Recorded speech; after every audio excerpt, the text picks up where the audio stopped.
Oi pessoal, bom dia, tudo bem? Nós vamos fazer a correção, vou fazer a correção com vocês, do capítulo 2 da unidade 5, tá? Da apostila 3, lá na página 22 e 23, tá?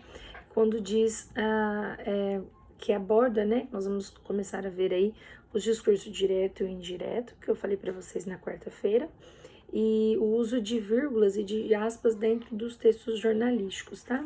Vocês viram na página 23 um texto curioso sobre o pombo, né? Que ultrapassou o limite de velocidade lá na Alemanha, que brincaram dizendo que ele deveria ser multado, né? Vocês leram o texto? Uma reportagem, não, uma notícia curiosa, né? Vou relembrar com vocês aqui o contexto o conceito, né? De reportagem e de notícia. Não me recordo se na apostila de vocês do ano passado foi trabalhado isso, com essa mudança da RCE e agora da BNCC. Eu não tenho ainda muito certo na memória o que a gente trabalha em cada conteúdo, porque é novo para mim também. Mas quando a gente fala em notícia, a notícia é algo atual, é algo pontual. Então, nesse caso aqui, foi informado, olha lá, a notícia teve uma data, né? Ela foi publicada em 5 de agosto de 2019. E aí, neste dia 5 de agosto de 2019, tem uma informação dizendo qual foi o dia que essa foto foi publicada. Aqui diz que a foto foi publicada na semana anterior, mas que o evento ocorreu, e ainda fala uma data, né? Não vou me encontrar aqui. Mas ele fala uma data, né? Ele ocorreu num mês e depois de um tempo é que analisaram as imagens. Então tem data certa. Se nós lermos essa notícia daqui 3 anos, por ser um fato curioso, vai ser interessante também. Mas se for, por exemplo, aqui na Avenida Badbacite, um carro capotou. Quando é que vai ser mais interessante conhecer essa história? Na atualidade, no período atual. Então, ontem, semana passada, sei lá, um caso inusitado. Por exemplo, teve uma vez que um homem, uma mulher bateu no carro de um homem, lá na Andaló. E esse homem desceu do carro dele com um taco de beisebol e quebrou todo o carro da mulher. Não é interessante? É um evento interessante, né? Quando é que ele foi noticiado? Teve uma data certa. E ele seria mais interessante ser lido nas datas próximas ao evento. Essa é a diferença da notícia, tá?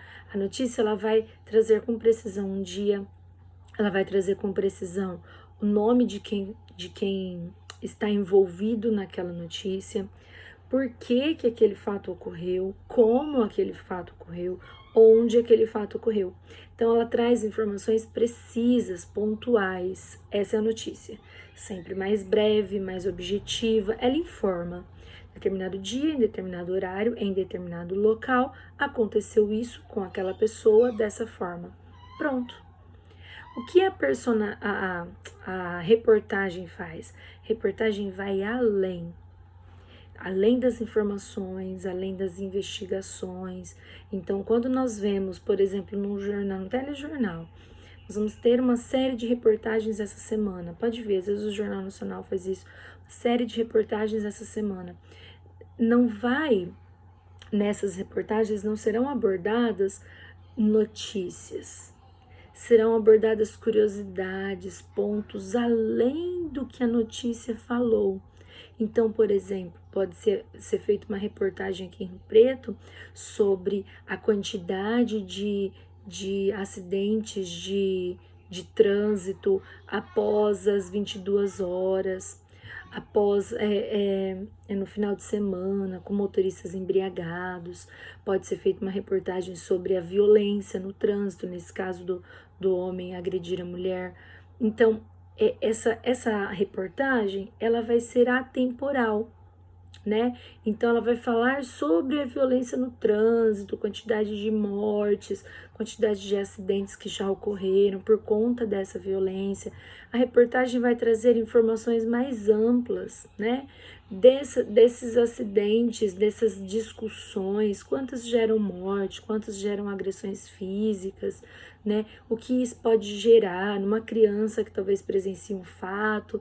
Então a reportagem ela vai buscando outros pontos que podem ser abordados e que podem ser interessantes para quem esteja lendo ou assistindo. Então a notícia é breve, objetiva, sucinta. A reportagem pode se expandir mais. A notícia, ela é temporal, né? Então, ler um jornal do mês passado não faz sentido. Porque as notícias precisam ser lidas ali quando elas acabaram de acontecer. Se você olhar o jornal de hoje, vai ser super interessante, você vai saber o que aconteceu ontem, né? Mas se você ler do mês passado, vai ser interessante, você vai ficar sabendo, mas o sentido da notícia é ser atual, é ser o mais breve possível. Então, por exemplo, vocês podem ver aí, né, os sites fazem isso. Acabou acabou de cair um avião. Nossa, quem noticiar primeiro, né, quem conseguir pegar primeiro, vender primeiro essa matéria, não é? E aí todo mundo vai querer saber, e aí todo mundo vai começar a comprar essa matéria, essa foto, quem tira uma foto, né? Então a notícia é sempre muito dinâmica, muito rápida, tá bem? Então, nessa questão aqui do pombo, é um assunto curioso, né? Uma notícia curiosa. Então é bacana a gente ler hoje ainda em 2020, né? Porque foi um assunto inusitado, mas se fosse um acontecimento policial, né, talvez não seria tão interessante. Respondendo nossas questões, na página 24, diz assim, responda as questões seguintes após a leitura. Pombo ultrapassa limite de velocidade e é fotografado por radar na Alemanha. Muitos são os fatores responsáveis por tornar o fato noticiável, ou seja, para virar notícia. Por que o fato ganhou status de notícia? Por se tratar de um fato curioso, inusitado, inesperado, né? O radar tá ali para captar veículos que ultrapassam o limite de velocidade, né? E no caso, muito curioso, né, gente? Fotografar um pombo. Então, por isso, porque foi inusitado, tá? Porque ganhou status de notícia? Porque foi um evento inesperado, um evento curioso, né? Depois, na 2, o principal objetivo da notícia é retratar um fato ocorrido na realidade. O jornalista utilizou diversos recursos que comprovam a veracidade do relato. Cite pelo menos 2 desses recursos e comprove-os com passagens do texto. Veracidade, então é verdade, isso aconteceu. Como que a gente sabe que isso de fato aconteceu? Ele coloca o local, dizendo a cidade, né? O nome da cidade na Alemanha, que é Bocholt, não sei como fala, né? Bocholt, sei lá, né? Essa cidade aí. Então, a notícia aconteceu nessa cidade, é verdade, essa cidade existe, é lá, né? Além disso, ele traz o valor da multa. Então, é tão real que ele sabe até o valor da multa. Se alguém ultrapassar o limite de velocidade naquela cidade, vai pagar este valor, né? Então, são elementos que são apresentados aí que comprovam que, de fato, é verdade, né? É real, não é um evento criado, tá bem? Na 3, no gênero notícia, o lead, vocês viram lá na introdução, quando vocês leram sobre notícia, que tem o título, a manchete, o subtítulo, que dá uma detalhada no título, e aí o primeiro parágrafo, ele é introdutório, ele é chamado de lead, ele vai trazer as informações principais que serão contadas ao longo da notícia. Então, o que aconteceu, onde aconteceu, quando aconteceu, com quem aconteceu, por que aconteceu. Só vai te dar uma síntese do que você vai conhecer ao longo da notícia, tá?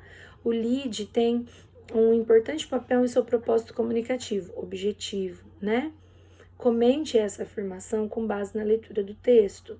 Então, no texto ali, no primeiro parágrafo, ele adiantou tudo que seria detalhado ao longo da notícia, tá? Eu acabei dando a resposta na hora que eu fui explicando o enunciado, né? Então, comprove aí, confirme com base na leitura no primeiro parágrafo.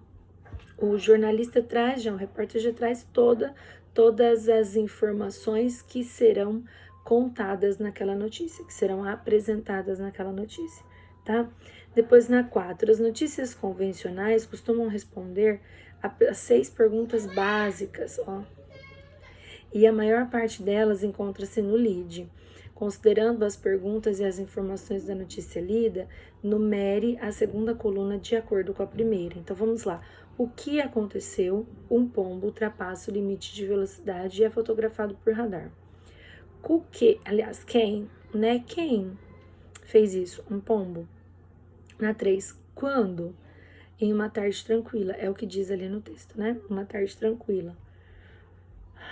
Onde? Na 4, na cidade de Bocholt, no oeste da Alemanha. Na 5, como? Por meio de um disparo de flecha no radar de velocidade. E por quê? Por voar 45 km em área que era permitido 30, tá? Na 5, de acordo com a técnica de pirâmide invertida, vocês estão vendo aí do lado, né? Primeiro apresenta tudo, né? Tudo que vai ser discutido, aí depois traz essas informações de modo mais detalhado e depois finaliza com algo menos interessante, né? Os aspectos de maior relevância são apresentados no início do texto, ou seja, no lead. Por outro lado, as informações secundárias, que não estabelecem relações prioritárias com os acontecimentos relatados, são divulgados no corpo do texto. Obedecendo a esse princípio de técnica mencionada, preencha o diagrama ao lado com as informações secundárias e os detalhes menores da notícia. Então, ó, lá no lead nós já falamos no exercício 4, né? O que o lead falou? Tá ali no exercício 4. Aqui no 5 ele tá te pedindo o que é que foi falado nesse meio azul aí, ó, nesses dados secundários, né? O que foi falado aí, né? Foi falado que a prefeitura demorou um pouco para analisar as imagens, não é? Foi falado a localização da cidade, onde é que a cidade fica. Foi falado que o fato aconteceu na semana anterior da publicação. Falou que a imagem viralizou na internet por ser um fato curioso. Falou o valor da multa, não é, por quem ultrapassa esse limite de velocidade. Falou da tolerância, não é? O pombo estava trafegando a 15 km acima da velocidade. A tolerância é 3, né? São 3, aliás, são 3 km. Então, todas essas informações a mais são importantes para que a gente, né, tenha um texto bem elaborado, mas elas todas vêm abaixo do lead, tá? Então, nesse bloquinho azul aí, como dados secundários, tá? E o que nós temos como menores detalhes? Lá no finalzinho do texto, ele apresenta, ele fala as falas dos internautas, né? Dos leitores dos jornais, dizendo que ele deveria fazer trabalho comunitário, como o pombo correio, né? Teve uma outra brincadeira que falaram, como é que diz aqui? Tem outra coisa, não é? Se multar, que era um pombo de corrida, né? São informações curiosas, menos importantes para o evento que aconteceu. Eu vou gravar outros vídeos que esse já ficou muito extenso, tá? Tchau, tchau.